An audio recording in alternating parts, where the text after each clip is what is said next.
Very good evening to you. I'm Lisa Broom with the CBC Evening News. Protest action at the Grantley Adams International Airport has been averted. It surrounded concerns raised by some vendors over the delay in getting their goods out of customs. But after an intervention by Small Business Minister Donville Innes and the Acting Comptroller of Customs, those goods will be in their hands very soon. Lorna Jones reports. There has been a favorable outcome to the days-long impasse between some vendors and customs at the GAIA. Since last Thursday, around 20 vendors had been trying to have their goods cleared through customs, many anticipating having these goods to meet increased demand over the Gold Cup weekend. But they were told the documentation they had was insufficient for the release of the goods, although the same documents had been used for them to pay duties. However, following an hour-and-a-half-long meeting with Small Business Minister Donville Innes and Acting Comptroller of Customs Annette Weeks, the vendors emerged mostly satisfied with the outcome. Mr. Innes gave the assurance it was not a case of rules suddenly being changed without notice to the vendors. I think we've reached a resolution now, and also given clarity as to how we can avoid such in the future as far as possible. He says in no way was customs out to disadvantage small business people, and the vendors should be able to receive their goods within 24 hours. Mr. Innes reminded brokers of their duty to ensure all documentation required by customs was in order to prevent similar occurrences. Lorna Jones, CBC News. The Chief Executive Officer of the Queen Elizabeth Hospital is upbeat about what appears to be a new relationship with the Barbados Water Authority. Dr. Dexter James was speaking to CBC after the new man at the helm of the utility, Keith Roy Halliday, paid a visit to that institution. It was anticipated that the Queen Elizabeth Hospital would be among places impacted when the Bell pumping station was shut down today due to technical problems. In the past, according to Dr. Dexter James, this would mean endless headaches for the QEH. No forewarning often forced them to rely on the 14 hours of stored water supplies until their tank could be refilled. That could take several trips and several hours by BWA's tankers. Well, not so this time. We got calls both on the Friday before and on the Saturday while undergoing the works that there's going to be some disruption to service. And perhaps more importantly for us, BWA had put into operation contingency arrangements to make sure that services at the Queen Elizabeth Hospital was not compromised. Part of that response was stationing 2 tankers, including the 5,000-gallon super tanker at the hospital. It meant that with the exception of scaling back operations at the laundry, there was little disruption at the facility. The main hospital plant itself, services continued uninterrupted. The areas that perhaps were most affected were the facilities across at the Enmore site, which principally house our IT department and our human resources department. We do in fact have some outpatient clinics across at that site as well, but those could have been rescheduled, and we do not anticipate any major disruption as it relates to direct patient care. And according to the new BWA General Manager, Keith Roy Halliday, it's a signal of a different dispensation at the utility company.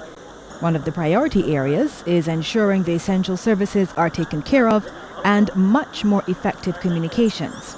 So for instance, when we had the recent upgrades at the Bell, particularly, we would have made sure that prior to the fallout that we pumped as much water as we can into the area and the surrounding areas, and we were able, in that particular instance, to divert some additional water from another station, which was not necessarily domiciled in the same area. The new general manager also praised the BWA's staff, whom he described as committed and wonderfully talented. St. James' father was killed and his young son injured after the two were struck by a vehicle while attempting to cross the road at Westmoreland. The deceased has been identified as 48-year-old Anderson DeCosta Joseph. He died at the scene about 9 last night. The little boy, 5-year-old Nazaria Joseph, was taken to the Queen Elizabeth Hospital after complaining of pain to his head and hands. The car was driven by 19-year-old Nikolai Green of Carlton, also in St. James. Now, police are appealing to anyone who may have witnessed this accident or can provide any information to contact the Whole Town Police Station at telephone number 419-1700 or 419-1701. Contrary to what's being suggested in some quarters, Minister of Housing Dennis Kelman is again clearing the air with respect to the sale of land at Lancaster St. James. It's where local fast food chain Chefette is constructing a new restaurant. Mr. Kelman assured what's being alleged by the opposition Barbados Labour Party isn't true. That land was exchanged for costs and was given to the contractor who did the work, and the contractor sold it. But I want to make this point. The best thing that could have ever happened to me by not selling to Chefette is when the land was sold to Chefette. Because what Chefette has been able to do, as if they had information from the Matchley Holdings, they have been able to go and take a big head start at Lancaster and place a restaurant up there. And everybody knows that wherever they go, people like to be. Mr. Kelman also addressed the issue of the hiring of security guards in a bid to protect a number of its housing projects under construction. He says the Democratic Labour Party has delivered a number of housing projects, including Lancaster 1 and 2, Constant and the Grotto. Notwithstanding the challenges, the Housing Minister revealed allocations will soon be made for homes at Parish Land in St. Philip. You know what they're now saying? That we deliberately delayed all of this to do allocations for the election. You imagine that? When they were telling you all the problems and so on, they are now out there with this rumor, as if we were deliberately hold back, even though the facts were there. They knew we had a problem with EBD and so on. And now they're saying that we think, and they're also accusing us of also only giving the houses to our supporters. We know the facts. And there are certain MPs who will tell you that that cannot be true. The newly refurbished Black Rock Police Station should be opened by the end of the month. The assurance from Attorney General and Minister of Home Affairs, Brittany Brathwaite. In fact, on the 27th of this month, I'm supposed to be doing the opening of Black Rock there, right? This is not about talk. As I said, as we say continuously, these are real buildings for police officers to move into, right? The CID were complaining about the standard of their accommodation. We looked around in the old BTA building down the Harbour Road. We start renovating that to move the whole of CID into there. The Attorney General was delivering his performance report at the DLP's midterm conference. He's also praised the Royal Barbados Police Force for its anti-crime efforts. If I look to where we were last year in comparison to previous years, last year, in spite of all the noise, in spite of the gruesome killing that we saw, I think across Warrens that made everybody believe that things are falling apart, we actually had 21 murders overall in Barbados. So our average from about 1990 to date has been about 26 or 27. There's some years where it goes up, some years down, et cetera. But overall, in terms of the approach to crime in Barbados and reported crime in Barbados, we actually did not do badly in Barbados. Democratic Labour Party General Secretary George Pilgrim is commending the efforts of Prime Minister Fendell Stewart and his cabinet for delivering the facts about the performance of the government at last weekend's midterm conference at the Queen's College School. In a press release, the General Secretary stressed the party is busy doing the research to determine if such an event ever occurred under the last administration, where live unedited reports were delivered by cabinet members. He says the DLP has placed on record a live report to the people of Barbados and ensured that all presentations were uploaded for further dissemination. This, he says, was in an attempt to dispel what he calls many mistruths from the opposition. He urged Barbadians to take note that despite the unemployment figure is below double digits, the Barbados Labour Party recently released an unemployment figure online indicating government had sent home 33,500 people over their period in office. He says this distortion has become the norm from the opposition. The Democratic Labour Party will soon launch phase 2 of its movement to sensitize Barbadians to the facts of the nation's progress over the last 9 years. In other news now, a study conducted by the National Initiative for Service Excellence, NICE, has found that though Barbadians enjoy their work, they're not satisfied with a number of areas. Among those identified by Chief Executive Officer Kim Tudor from the 2016 study were opportunities for development, remuneration and working conditions. According to Mrs. Tudor, these matters have to be addressed. She was a guest on CBC TV8's current affairs program, The People's Business, as they focused on productivity in the workplace. When we ask people about enjoying their work, I enjoy my work. So you get a score 7.8 out of 10.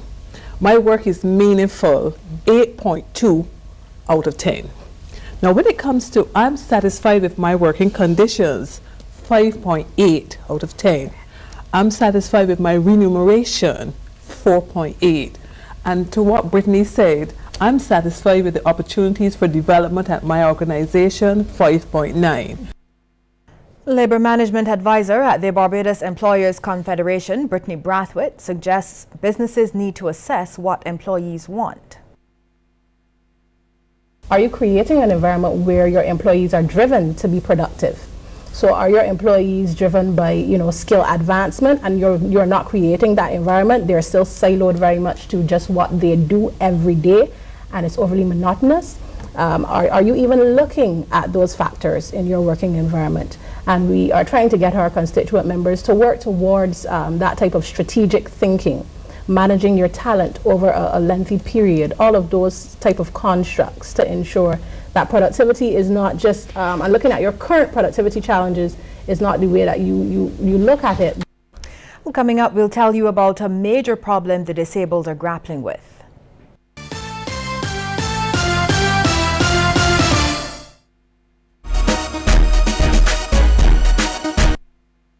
Don't let your data experience slow you down. Step up to Digicel, Barbados' fastest 4G network, more than twice as fast as the slow network. Get more with Digicel.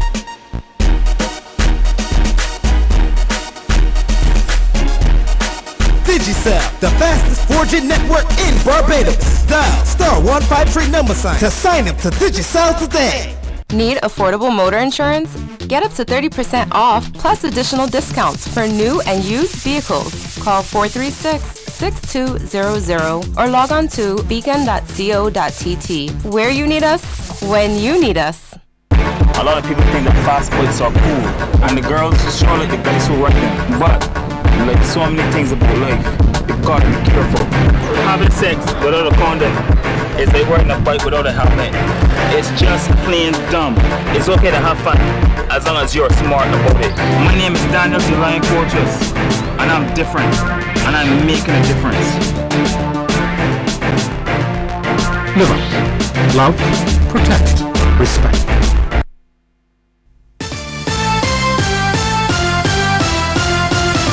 Even though the Barbados Council for the Disabled is celebrating 40 years of existence, there's still one particular struggle that's plaguing the institution. CBC's Shane Jones explains. It's been about 12 years that the Barbados Council for the Disabled has been fighting the battle on parking legislation for the disabled. Now, while there's been some positives in recent times, that fight has been long and frustrating. We have been making some inroads in terms of getting the draft amendments to the Road Traffic Act pushed forward.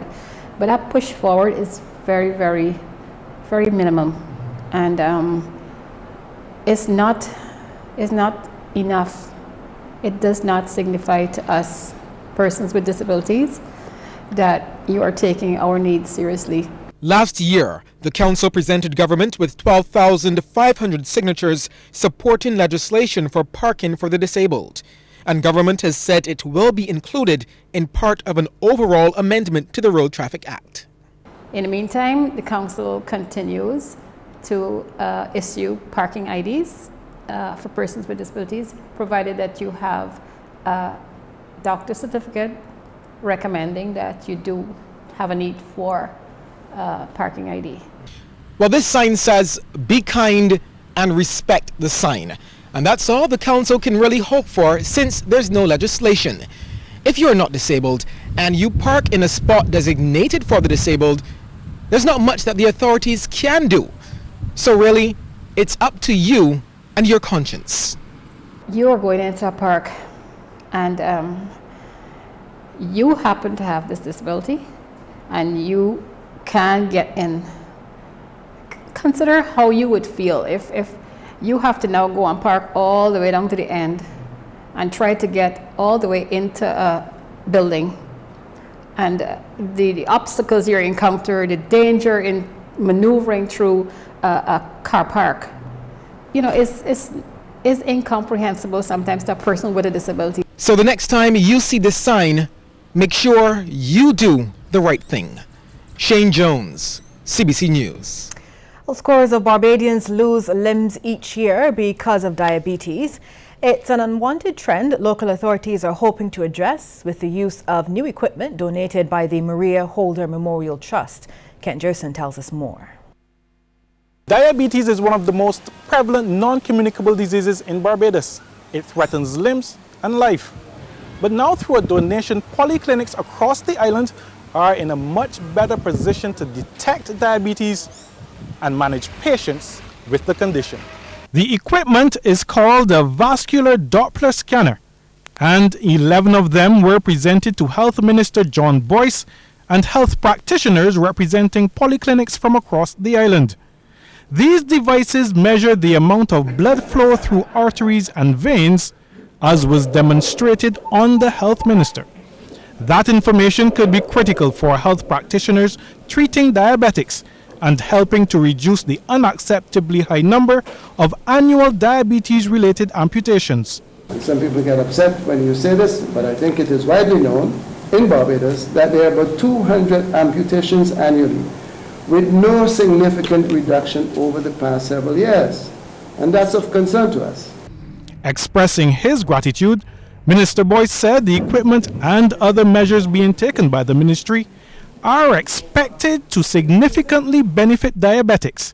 This donation will go a long way in diagnostics for the diabetic and peripheral vascular disease foot. Given the high prevalence of diabetes in our population, the diabetic foot is one of the major life-threatening complications of the disease and is now one of the major public health burdens of our time. The Ministry of Health, through its Diabetic Foot Care Committee, will continue to improve diabetic foot care through client education, improved surveillance, and training of healthcare professionals. In addition, we will continue to scale up our diabetes prevention clinics and non-communicable disease clinics within our primary care settings. Diabetes is among the non-communicable diseases which account for 80% of the patients seen at the island's polyclinics. Kent Jerson, CBC News. The Cancer Support Services has outgrown its Belmont Road headquarters and is asking corporate Barbados and other benefactors to help in its quest to buy a building it's already identified as its potential new home. Public Relations Officer Antoine Williams says CSS already has plans for a number of fundraisers, but they're also thinking about a major golf tournament as prostate cancer remains one of the organization's main focuses. That building in its present state will certainly allow us to physically expand our services, to allow us to create the hospice that we're looking at, to allow us to have separate counseling rooms, and of course parking and all the other logistics that are so necessary. So we're going to be embarking on a major drive towards the accessing of that building, and as I said, we want for corporate Barbados to come on board and really assist us in that regard. Mr. Williams was speaking to CBC News on the sidelines of one of the service's PSA testing drives. Several men turned up to get their blood tests done, but they also benefited from an exchange with consultant urologist Dr. Jitu Nebnani. The urologist says one of the most frequently asked questions is whether prostate cancer can be prevented. And men, he said, are also still very perturbed by having to take the digital rectum test. Dr. Nebnani thinks the message about getting the screening done is hitting home, and sessions like those at CSS are critical. Men feel more comfortable asking these questions. They might be frightened in other scenarios, right? But they feel comfortable on a one-on-one basis where it's not even such a big group to ask certain questions, right? If they're in a group with like hundreds of people, nobody's gonna want to raise their hand and say, oh, you know, I can't pee that well, should I go to the doctor, you know? But in smaller groups like this, I think it's better. One religious leader wants to see a greater sense of unity among Barbados's young men in the face of what he describes as a wave of selfishness taking over society. It comes from Abundant Life Assembly's Reverend Michael Holder as the Barbados Boy Scouts Association celebrated 150 years of existence. Speaking to a packed crowd of family, friends and well-wishers at the assembly, he reminded them that the young men of today will be the leaders of tomorrow and have an important role in shaping society.